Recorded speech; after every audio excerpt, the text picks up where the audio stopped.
If you haven't seen it, which is quite probable, I made a video detailing on Dawn of War 1 to reminisce 22 years that have passed since then, and the weird decision to skip 3 and go straight to 4. In my previous review, I ignored Dawn of War's expansions mainly due to laziness, so I'll make up for it by talking about Winter Assault, Soulstorm, and Dark Crusade. In the previous video, I detailed Dawn of War 4's primary armies.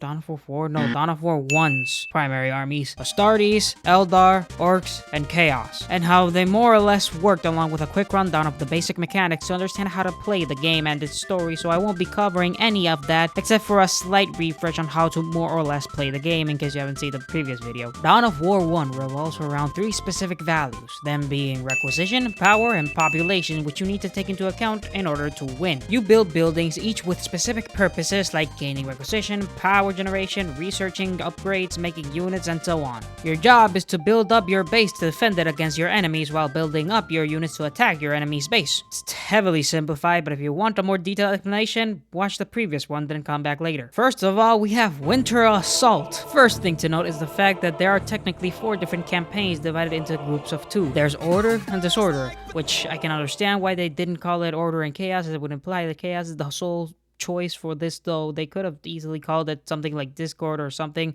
if they weren't too scared to possibly reinforce the significance over one specific army, as if they don't already do that across the entire fucking IP. But let me stop before I get even more political. The campaign is by far the weakest part of the game, so I'll get it out of the way first. The 412th Regiment of the Guard, led by General Stern, was to retake Lorne 5, which has been lost to Chaos, by getting to and repairing an Imperator Titan lost in the city of Lorne 5 to make this recapture possible. Their initial assault goes poorly, but the Eldar, pitying the Guard, choose to help them through its sneak tactics and whatnot. Eventually, the Guard stumbles upon a force of Ultramarines who the Guard reinforces and helps guide through the thick of combat so that the Ultramarines may carry the repair crew for the Titan. The Eldar try to use the Guard as bait for the Orcs and Chaos forces so that they may be able to use their Soulstorms in order to fight off the yet-to-be-revealed Necron army within Lorne 5.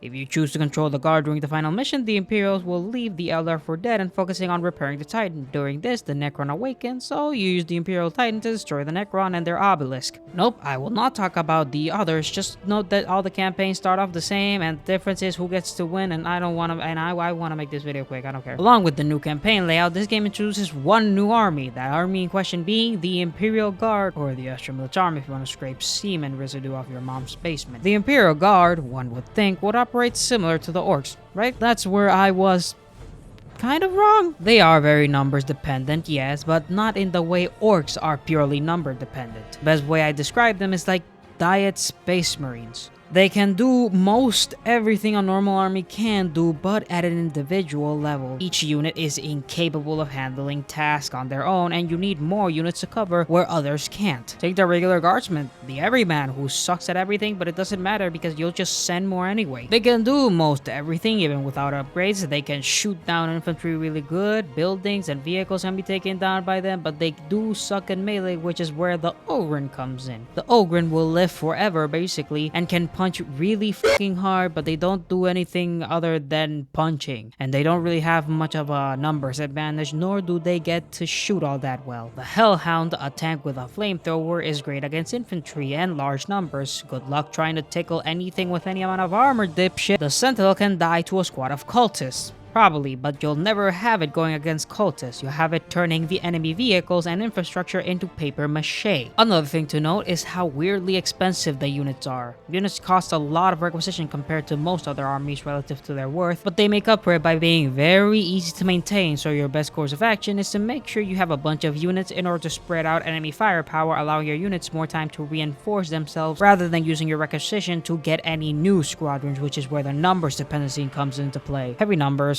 okay range, stealth, tons of vehicles, health, very versatile, the Imperial Guard. But before I finish this segment, I would like to talk about a few of the additions they made. With the new units added, those being the Chaplain, Cornet Berserkers, Mega Armored Knobs, and the Fire Dragons, makes this very clearly an update for Dawn of War rather than an actual expansion. The thing is that back then, updates weren't as easy to implement as they are now, so they got around it by making these expansions. Even so, I'm not gonna refer to any balance changes or whatnot because this game is older than me and most of you watching. This is most everything important to note with Winter Assault, apart from the alternate endings, obviously, but with that done, time for Dark Crusade. First of all, there is no story. There's a campaign, but unlike the previous entries, rather than telling a story, the campaign mode functions more akin to a large-scale war mode. We already had pretty good story with the first one, and then what they tried to do with Winter Assault with the whole branching timelines kinda just messes up. Plus, it is a very fun mode. Now, when you boot up the campaign, you might be a bit confused, but the basic premise is that each army is fighting for dominion over the planet. You do this by fighting over settlements of the planet by taking turns to do your actions. You have a home base and starting point, and you can select settlements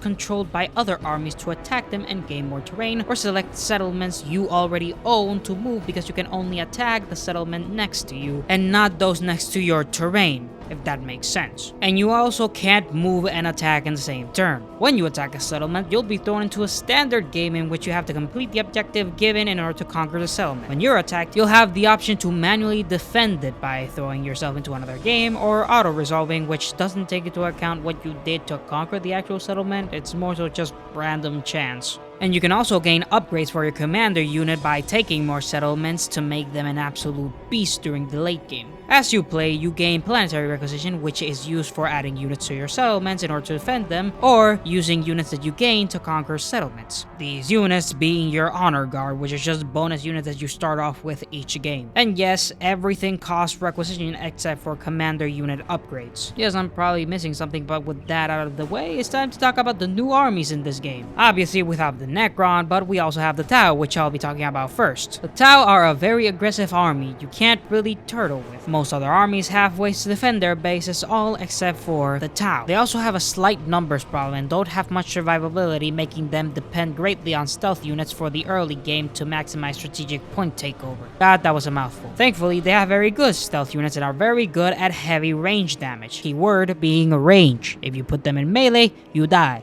Physically. Your heart stops at how bad they get destroyed in melee. Additionally, they have some baller vehicles. You won't have room for more than 3 at a time, assuming you actually want good vehicles, but you'll never need more than 3 at a time, so it doesn't even matter. Good range, good stealth, fast, melee, no defense, Tau. Next up is the Necron. They're similar to the Tau in a few ways, first off being that they specialize in range and don't have good stealth, but they are very powerful nonetheless, as they can reach a lot of numbers, not to the level of, say, the Guard, and definitely not the Orcs, but still a lot more than, say, the Eldar or Tau. They have immense, dare I say, better range damage than the Tau, and they are thick. Even their lowly warriors have monumental health, and it doesn't matter that they're slow because they will do anything and everything purely because they can outlive them. Infantry, vehicles, buildings, all is gonna be destroyed. What's even more interesting is the fact that they don't use requisition, trading it for a new resource, which is time, you could say. The Necron only use power, and what's crazy is how little power all their units need comparative to how much they can gain. And like I said, they trade requisition for a time bonus resource. In essence, as you obtain more strategic points, you can obtain a percentile value which will allow you to build buildings, gain upgrades and units a lot quicker, making them very dangerous in the late game. Slow, shooty, tanky, the Necron. I guess it's time we move on to the last but certainly not the least expansion, Dawn of War Soulstorm. Once again, the campaign follows a similar format to the Dark Crusade, only that instead of settlements in a planet, there's a bunch more settlements and moons across multiple planets. The story is also not that interesting. All the races have their own agenda and they happen to unite across the Karvara system. Karava. Sorry. I will be ignoring the new units for the pre-existing army since I want this video to be out before Dawn of War 4 releases, so... The first new addition that I do want to give some attention to is the new inclusion of the aircrafts, which are just vehicles that are a lot faster and capable of moving regardless of terrain restrictions, making them very good if you just need something that can get to the place quickly. With that out of the way, the first army I want to look at is the Sisters of Battle. They are a bit of a special case. They're similarly versatile army, much like all Imperial counterparts. What I'd say is that they have a lot more heavy weapons, like a lot more. They also have a lot of fire, the Bolta, the Flama, the Melta, such as the Sororitas. They are very good at dealing with infantry, so they function as a counter to more numerous heavy armies, or armies that simply don't use many vehicles. They also have a more close range playstyle, not completely melee focused, but more capable on the lower ranges when all their flamer weapons are actually good. Not particularly tanky or fast, but they do have a special thing. They have a brand new resource called Faith Resource. This resource is depending on the listening posts and beacons to help you produce faith, which in turn allows you to select special units to activate abilities to empower your other units, making them the first actual micro-heavy army. There goes a lot of micro as well, but you didn't really need it in Dark Crusade, so I'm just gonna act like they weren't micro-heavy. This also means that assuming you play them properly, you will be mostly using infantry for the majority of your workforce. Maybe throw in some vehicles for support, and you will already have a shit ton of requisitions, so it doesn't even matter. This is also not to say that they're a horde army, more so that they have more important infantry than they do have vehicles.